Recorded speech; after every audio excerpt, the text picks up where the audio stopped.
Para finalizar este capítulo, vamos a ver el mecanismo o la física de la fractura, la grieta o el título de la sección que corresponde a Introducción a la mecánica de la fractura. Para el análisis vamos a utilizar la herramienta que se denomina mecánica de la fractura elástica lineal, MFEL por sus siglas, la cual permite ver el crecimiento de la grieta durante el servicio o operación de las piezas, las máquinas o los elementos que estemos analizando. Esta herramienta asume que la fractura puede presentarse antes del inicio del servicio, por ejemplo, grieta, imperfección, inclusión o defecto. Y un proceso de manufactura o un proceso de producción de piezas no es perfecto y dista mucho de ser algo perfecto. Entonces, ¿qué es lo que sucede? La presencia de grietas, la presencia de imperfecciones van a estar ahí presentes, inherentes en la pieza o el elemento que estemos analizando. Ahora bien, estas grietas pueden ser, en un caso, peligrosas, en otro caso, simple y sencillamente van a estar ahí de por vida en el funcionamiento del elemento o la máquina. ¿Qué es lo que busca este modelo? Este modelo busca o intenta predecir el crecimiento de la grieta. Vamos obviamente a centrarnos en lo que es el factor de concentración del esfuerzo, ya que este factor se hace inútil cuando el radio de la muesca tiende a cero, como en una grieta. Dicho factor de concentración del esfuerzo tiende a infinito. Entonces, en los elementos que nos ocasionan concentraciones de esfuerzos, tales como redondeos, orificios, las mismas grietas, las grietas tienen una particularidad donde es difícil hacer la medición de la concentración del esfuerzo porque son geometrías en las cuales son hilos, son elementos que no tienen un grosor específico, pero que definitivamente afectan la pieza como tal. Algunas veces en los materiales dúctiles se pueden ignorar los efectos del crecimiento de la grieta, dado que la deformación plástica atenúa las grietas. Pero materiales relativamente frágiles como el vidrio, aceros duros, aleaciones de aluminio fuerte, acero al bajo carbono por debajo de la temperatura de transición de dúctil a frágil, benefician el análisis de la mecánica de la fractura. Vamos a introducir el término de fractura cuasiestática. Aunque la fractura frágil parece instantánea, la misma toma tiempo para alimentar la energía de la grieta desde el campo de esfuerzo hasta la grieta para que ésta se propague. Una grieta estática puede ser estable y no propagarse. Estas son las que se presentan en la mayoría de piezas. Ustedes pueden hacer una visualización, observación a través de microscopio y se van a dar cuenta de que existen múltiples grietas. Algunas son superficiales, algunas sí son ya incluso internas. De hecho, las internas solo se pueden detectar por otros mecanismos de visualización como rayos X. La zona estable, como dice acá, no se propagaría, entonces no me facilitaría que suceda la falla. Algunos niveles de carga pueden producir una grieta inestable causando la propagación de la fractura. La base de la mecánica de la fractura fue establecida por Griffin en 1921. Se considera una placa infinita con un orificio elíptico. Se aplica un esfuerzo máximo. Ese esfuerzo va a ser su pico en más menos A, 0. ¿Por qué en ese punto? Porque es la distancia mayor que vamos a tener nosotros, o por decirlo así, la distancia menor de material en esta área que está asumiendo este esfuerzo que se aplica uniformemente a lo largo de toda la placa infinita. Entonces aquí tenemos cómo calcular ese esfuerzo máximo. El crecimiento de la grieta ocurre cuando la velocidad de liberación de energía es mayor que la velocidad de la energía del crecimiento de la grieta. El crecimiento inestable de la grieta ocurre cuando la velocidad de cambio de liberación de energía en relación con la longitud de la grieta es igual o mayor que la velocidad de cambio de la energía de crecimiento de la grieta. Entonces, vamos a establecer el punto de referencia como la energía que va a requerir esa grieta para iniciar, inestabilizarse o iniciar su propagación, que si esa energía supera el valor el cual por defecto los materiales ya pueden soportar, no va a haber absolutamente nada que frene esa propagación de la grieta una vez superado ese límite de energía. Vamos entonces a analizar cuáles son los modos de grieta y los factores de intensidad del esfuerzo. Existen tres modos distintos de propagación de la grieta. El modo 1, que es modo de propagación de la grieta en apertura debido a un campo de esfuerzo en tensión. Tenemos una grieta, tenemos fuerzas o cargas que están aplicadas en tensión, entonces lo que van a tender es a separarme estos elementos y la grieta se iría a propagar en esta dirección hasta lograr la falla o la fractura como tal. El modo 2, que es modo de deslizamiento debido a cortante en el plano, entonces tenemos cortante, fuerzas que aplican en estas direcciones, entonces esto puede generarse como haciendo una especie de desprendimiento de este lado de la, donde está la grieta. Y el modo 3 es el desprendimiento, ¿verdad? Debido a cortante fuera del plano. Entonces ya teníamos un cortante en la dirección del plano, ahora cortante en la dirección del plano. Entonces viene una fuerza en esta dirección, luego otra en esta otra. Y vamos a obtener aquí que la grieta se va a propagar en esta misma dirección y va a suceder la falla. Es posible que exista combinación de tres modos y la apertura de la grieta es el modo más común y es el que se enfoca en este libro y en este capítulo. Entonces, para el modo 1, que es modelo de grieta, el campo de esfuerzo de elementos de X, de Y en la punta de la grieta, que es este punto acá, nosotros podemos determinar los esfuerzos planos, tanto en X como en Y el cortante, utilizando estas ecuaciones. Vamos a asumir que en Z, para esfuerzo plano, el esfuerzo Z va a ser 0, y para la deformación plana va a ser el módulo de Poisson por la sumatoria de los esfuerzos planos tanto en X como en Y. Vamos a utilizar el factor de intensidad del esfuerzo, que este factor de intensidad del esfuerzo se define como una práctica común. Vamos a ponerle KI. KI va a ser igual a sigma al esfuerzo por la raíz cuadrada de pi por A, que recuerden que la es la distancia que vamos a tener nosotros de la abertura. Incorporando el KI, las ecuaciones del campo de esfuerzo son, si agarramos estas ecuaciones anteriores y les aplicamos ese factor KI, entonces se vuelven a el esfuerzo en X tiene esta forma, el esfuerzo en Y esta forma, el cortante en esta forma y el esfuerzo en Z mantenemos los mismos valores al afectar sigma X y sigma Y con este KI, entonces obviamente para deformación plana también se va a afectar el esfuerzo en Z. Este ángulo de acá cita, ese ángulo, recuerden que es el elemento de Y de la punta de la grieta, este es el elemento donde vamos a tener aquí ya, por decirlo así, el análisis de la grieta como tal, en la cual el, el aplicar una carga específica nos va a provocar a nosotros que empiece la falla a propagarse, la grieta a propagarse directamente y la pieza deje de funcionar. Vamos también a hablar del factor de modificación de la intensidad del esfuerzo.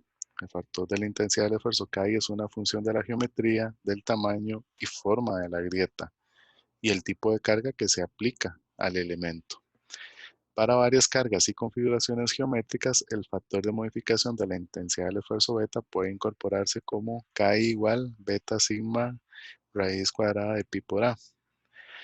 Las tablas para beta están disponibles en las referencias que se enlistan al final del capítulo en el libro.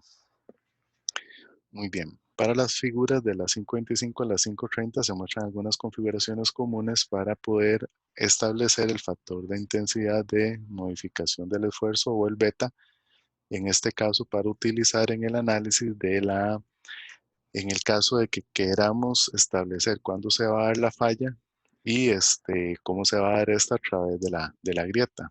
Entonces, vemos la figura 5.25, en la cual tenemos la relación A entre D, donde A entre D, el A va a ser la distancia, el 2A va a ser la distancia de toda la grieta. Vamos a establecer el centroide de la grieta como el punto medio donde está ubicada dicha grieta. La distancia D va a ser la distancia del extremo, del punto más, del tramo más corto que va a haber entre el centroide de la grieta y el extremo. Esta distancia D, obviamente la máxima puede ser que exactamente la grieta esté centrada y el centroide de la grieta coincida con el centro de el eje de simetría de la placa en este caso. Tenemos la relación D entre B, donde B va a ser el ancho total de la placa, el D va a ser la distancia que vimos anteriormente. Intersecamos y obtenemos el factor beta, que ese factor beta lo sustituimos por el esfuerzo que está aplicado por la raíz de pi por alfa y obtenemos los diferentes esfuerzos, sea el esfuerzo en X, el esfuerzo en Y y el tau XY para el análisis de la intensidad del esfuerzo y del soporte que va a darnos la grieta o el material ante una posible propagación de la grieta. La grieta transversal excéntrica de una placa sometida a tensión longitudinal. Las líneas continuas son para las puntas en A, las discontinuas son para la punta en B. Entonces, vean que aquí tenemos líneas continuas. Entonces es por si la grieta se propaga en la dirección A. Tenemos estas dos que son punto 2 y punto 4, pero es cuando estamos en el caso de que la grieta se propaga directamente aquí del lado derecho de la pieza o de la placa que estamos analizando. En el caso de la placa cargada en tensión longitudinal con una grieta en el borde, aquí tenemos la grieta de longitud A. Para las líneas continuas no hay restricción para la flexión, entonces tenemos aquí estas dos líneas continuas y para las líneas continuas se estuvieron agregando restricciones a la flexión. Son valores que, dependiendo del tipo de falla que se va a dar en esta grieta, entonces nosotros vamos a tener acá la posibilidad de indicar que tenemos restricciones a la flexión, o sea que tenemos elementos que me van a evitar que falle esto por flexión. En el caso de que no tengamos absolutamente ningún elemento restrictivo, vamos a tener que utilizar las continuas. Vigas en sección transversal, rectangular, con grietas transversal en el borde. Aquí tenemos una viga. Esta es una vista superior y aquí tenemos la vista frontal. Entonces aquí está aplicada la carga y por ende aquí recibimos estas dos reacciones o que es lo mismo tener los momentos. Entonces aquí tenemos la magnitud de la grieta, aquí tenemos la altura total de la viga y en el caso de flexión pura, aquí tenemos esta línea que es la de arriba. Para L entre H igual a 4 y L entre H igual a 2 tenemos esta curva de acá para averiguar el beta.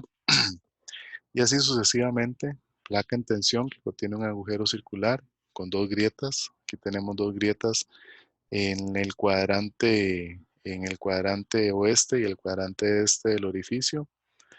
Aquí tenemos entonces cómo determinar el factor beta.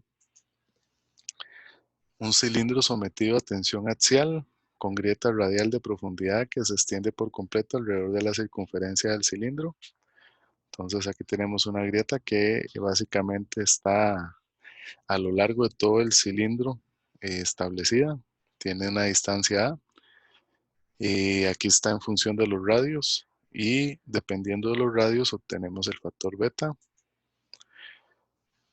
En el caso de un cilindro sometido a una presión interna PI con una grieta radial en la dirección longitudinal y profundidad A. Aquí tenemos en el caso de que tengamos un fluido a presión, esta presión obviamente me va a provocar un esfuerzo en la dirección radial del cilindro, en este caso la tubería, y vamos con esa presión interna a determinar el beta correspondiente.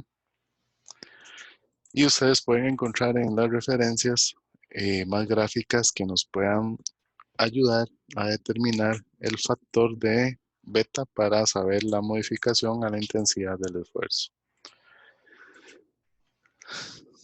Muy bien. Ahora para finalizar, bueno, antes de finalizar más bien con el capítulo, que esto lo que viene aquí, tenacidad de la fractura, em, hay algo importante que resaltar, que es que no necesariamente que existe una grieta es una evidencia de que vamos a tener inmediatamente una falla.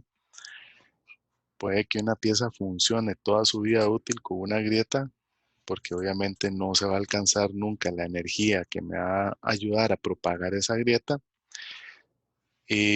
Algunos elementos que son muy críticos en algunos procesos, normalmente se les monitorea para que cuando aparezca una grieta, determinar cuánto tiempo va a durar esa pieza en fallar.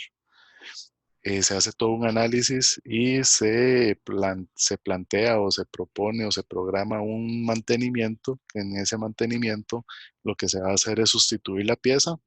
En algunos casos las piezas tienen que ser bajo pedido, entonces obviamente hay todo un proceso de solicitud, todo un proceso de fabricación, todo un proceso de transporte que en algunos casos hay que entrar en este tipo de análisis para determinar de cuánto tiempo se dispone, para que cuando llegue la pieza se haga el paro de la producción, se hagan las sustituciones correspondientes y la producción inicie sin ningún contratiempo.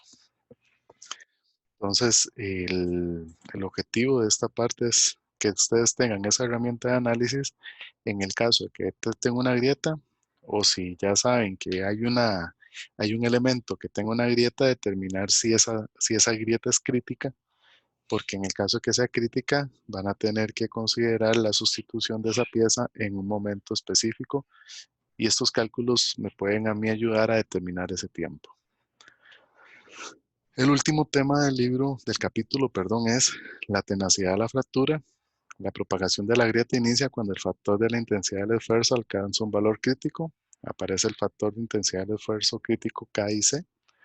KIC es una propiedad del material que depende del material, modo de la grieta, procesamiento del material, temperatura, relación de las cargas y el estado del esfuerzo en el sitio de la grieta. También se le conoce como tenacidad de la fractura del material. La tenacidad de la fractura de formación plana es normalmente más baja que la del esfuerzo plano. Y KIC se define típicamente como tenacidad de la fractura de formación plana de modo 1. Aquí tenemos valores típicos de KIC. Tenemos materiales donde a temperatura ambiente, ¿verdad? Tenemos aluminio 2024, el KIC en megapascales entre raíz cuadrada de metro va a ser igual a 26, mientras que el SY es 455, el aluminio 7075, aquí tenemos los valores, siempre digamos andan relativamente más bajos este valor, pero obviamente las unidades no coinciden. Tenemos para titanio y tenemos para acero. Eh, Les voy a solicitar que se estudien con bastante detenimiento y cuidado el ejemplo 5.7, donde se desarrolla un problema donde vamos a ver que la presencia de la grieta no necesariamente es un motivo de preocupación para el caso que se analiza en ese ejemplo. Para determinar el factor de seguridad en fractura frágil, es como un modo, se puede considerar la fractura frágil como un modo de falla. Esto se puede dar en operaciones de baja temperatura, donde se puede alcanzar la temperatura de transición dúctil a frágil, materiales con relación alta de SY entre SUT, indicando una pequeña capacidad de absorber energía en la región plástica. Y podemos decir que el factor de seguridad para fractura frágil va a ser el KIC entre el KI, que ya vimos cómo calcular en la sección anterior. Aquí tenemos el ejemplo 5.6, que es un ejemplo donde nos permite hacer el cálculo del KI para un caso en específico. Tenemos la cubierta de acero de un barco, tiene 30 milímetros de espesor y 12 metros de ancho. Está cargada con un esfuerzo de tensión nominal uniaxial de 50 megapascales. Se opera bajo su temperatura de transición de útil a frágil con KIC igual a 28.3 megapascales. Si se presenta una grieta transversal central de 65 milímetros de longitud, calcule el esfuerzo de tensión correspondiente a la falla catastrófica. Compare dicho esfuerzo con la resistencia a la fluencia de 240 megapascales del acero. Entonces se remite a la figura 5.25, donde tenemos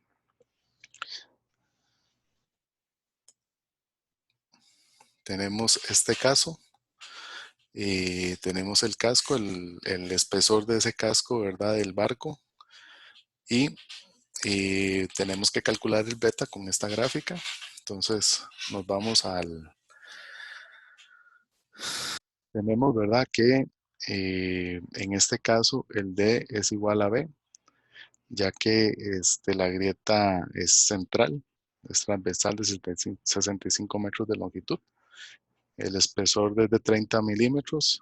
Entonces, teniendo el 2A igual 65, el D igual al B y el 2B igual a 12 metros, que es la altura total o el tramo de casco que se está analizando. Entonces, con D entre B igual a 1 y A entre D igual a 0.0542, como A entre D es muy pequeña, beta entonces es igual a 1. Entonces, vamos a comprobarlo acá en la figura. Tenemos que A entre B, aquí está el valor básicamente asintótico. Es un valor que no se puede ni leer, entonces se aproxima a 1. Entonces, teniendo beta igual a 1, se procede con el cálculo del KI, que va a ser 1 por sigma por pi entre A. El valor que nos da el KI es 16 megapascales entre raíz de metro. Utilizando la ecuación 538, con el KI dado entre el KI, se tiene un factor de seguridad de 1.77. El esfuerzo correspondiente a la falla catastrófica va a ser despejando el esfuerzo que se va a generar cuando este factor de seguridad sea superado. Entonces, sustituyendo por el esfuerzo que se está aplicando uniaxial de 50 megapascales, obtenemos que el esfuerzo para falla catastrófica va a ser 88.4 megapascales. La resistencia a la fluencia es 240 megapascales. La falla catastrófica ocurre a 0.37. ¿Qué significa esto? A 37% de la fluencia es que vamos a tener nosotros digamos, la falla catastrófica como tal. El factor de seguridad en estas circunstancias va a ser 1.77 y no 4.8 como se sacaría normalmente según lo que vimos la teoría anterior al capítulo, en este capítulo. Por favor, repasar el ejemplo 5.7. Con esto se finaliza el capítulo 5 y vamos a iniciar ahora con el capítulo 6, que es el análisis de fallas, pero debido a cargas dinámicas.